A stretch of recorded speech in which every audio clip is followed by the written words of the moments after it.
estava até comentando aqui no intervalo que vamos praticar um pouquinho desse exercício de futurologia e tentar prever o que vai acontecer no segundo semestre, porque em agosto o STF retoma o julgamento em relação à suspensão do ex-juiz Sérgio Moro no julgamento do processo do ex-presidente Lula.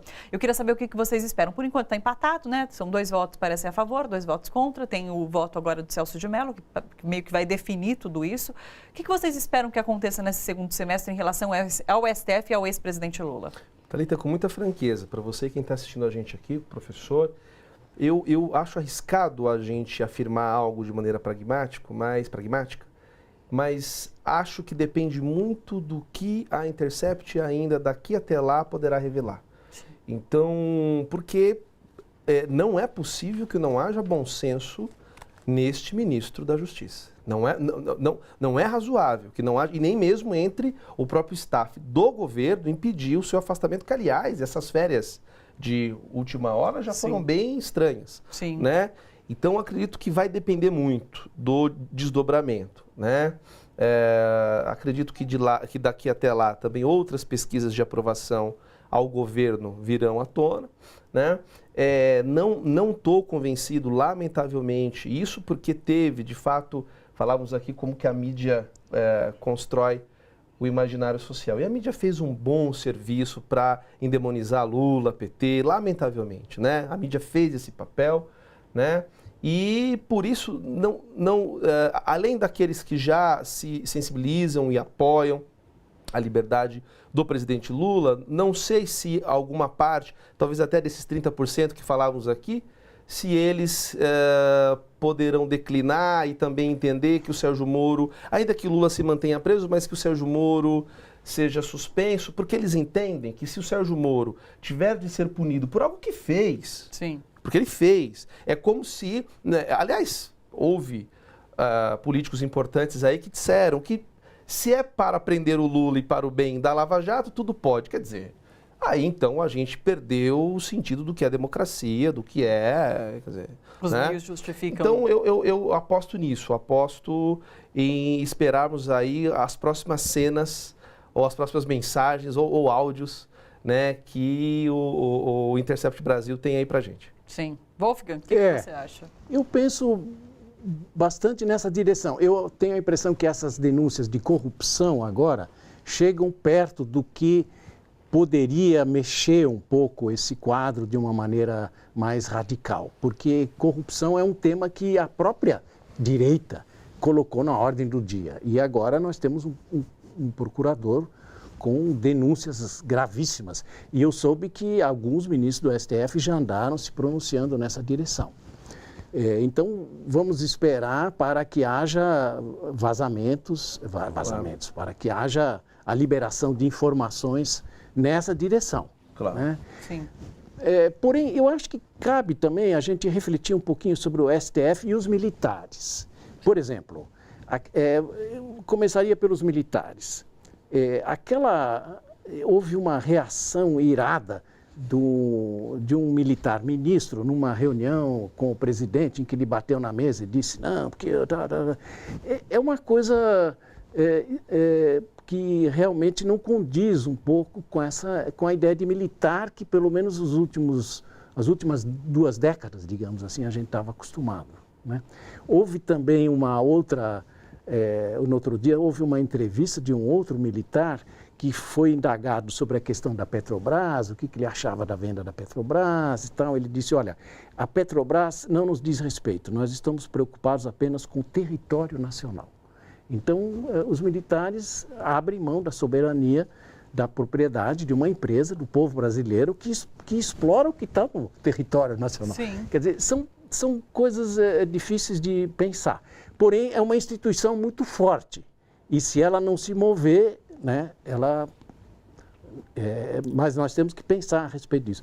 No STF, nós temos também, a essa altura, já um quadro, pelo menos no STF, de quem é quem, etc. Conseguimos pensar. Agora, é preciso pensar que o Brasil, não, em nenhuma hipótese, vai acabar amanhã. Nem depois da manhã, nem no ano que vem, nem daqui a 2 anos, nem daqui a 5 anos. Sim. E a história existe daí para frente. E essas pessoas que chegaram nesses altos cargos, digamos assim, do nosso país, elas vão estar vivendo ali e as consequências, e talvez elas façam uma reflexão também nessa direção, né? Porque eu acho que há uma injustiça histórica, que é a prisão do presidente Lula, que essa realmente é uma trava na democracia brasileira que precisa ser removida. Sim. A gente sabe que a história é implacável, mas esse revisionismo histórico é muito perturbador, né, que tem acontecido. Mas, enfim, a gente vai ter que esperar para ver o que a história vai contar em relação a tudo isso. Em relação a esse pensamento que vocês colocaram aqui, vocês acham que o STF meio que empurrou de propósito esse julgamento, esperando esses vazamentos do Intercept para sentir qual é a reação deles na sociedade? E daí não é o papel do STF sentir o que a sociedade quer e sim cumprir o que está na Constituição, mas vocês acham que foi um pouco por conta disso? Thalita, vamos lá. Pode ser. Mas eu acredito que se não for exatamente por isso, esperando próximas mensagens aí, tem outra coisa que eu acho que tem a ver com a discussão desse bloco, que é falar sobre instituições, porque em última instância é isso que está com o pano de fundo. Quer dizer, como é que as instituições democráticas, como é que a justiça, enfim, entende o papel de um juiz que prendeu um ex-presidente. Isso não é pouca coisa. Sim. Isso não é pouca coisa, né? Prendeu um ex-presidente. Pois bem, então, a grande questão é o bom funcionamento das instituições democráticas. Porque, em última instância, tanto a eleição do Bolsonaro como a queda da Dilma tem a ver com o discurso da luta pelo bom funcionamento das instituições.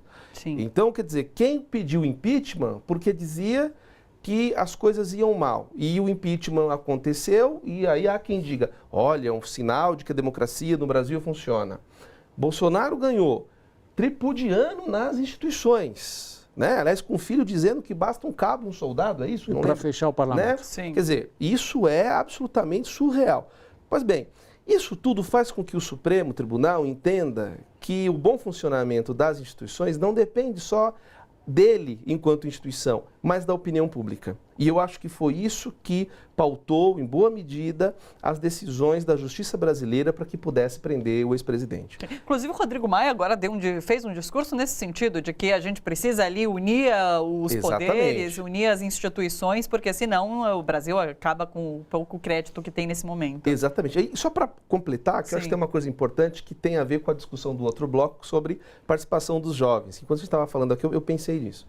Por outro lado, tem alguns jovens que entraram na política, e eu acho que nós temos que falar disso, que entraram com o discurso de reformar as instituições e de serem lá atores ou atrizes, no caso dessa deputada, a Tabata Amaral, de que vai reformar, de que vai... Ao contrário, está jogando o jogo dos caras.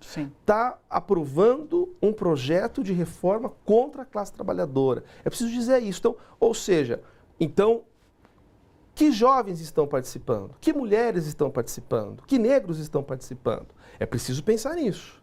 Será que a gente tem que defender a participação pela participação? Não sei.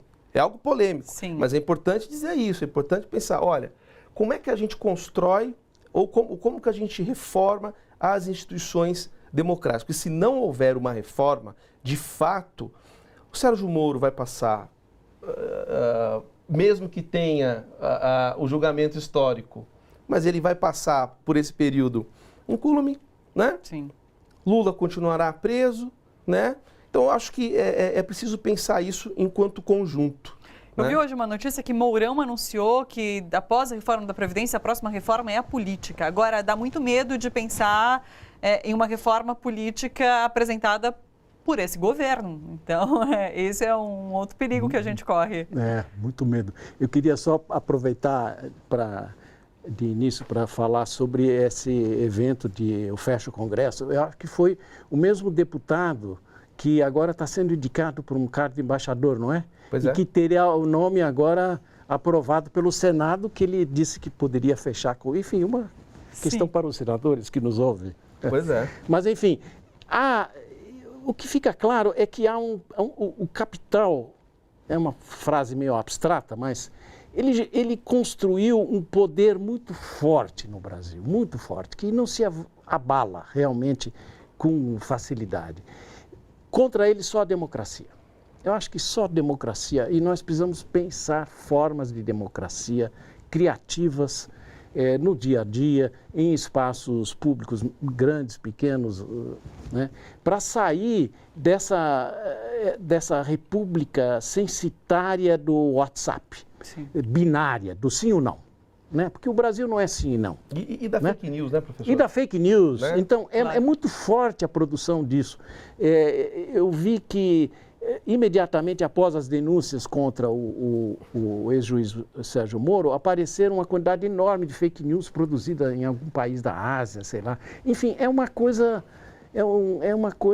realmente internacional, né? Um ataque à soberania popular brasileira. O que mais me assusta é assim, são ideias rasas, né? Outro dia eu estava num táxi, o táxi parou em frente à Estação da Luz, onde no muro tinha um cartaz assim, maneira muito rasa. Tinha um Lula com uma foto daquelas em que a gente é pego meio que fazendo careta, e o Sérgio Moro, né? Aquela coisa impávido, né? Aí, sim. E estava assim, querem prender o Moro, corruptos querem prender o Moro para soltar o Lula ladrão. Quer dizer, duas fotos. E isso é o Brasil. É uma imagem visual que pega. Que você faz. É isso. Realmente. Pega. Né? Olha lá, o cachaceiro contra o douto. Não se trata disso.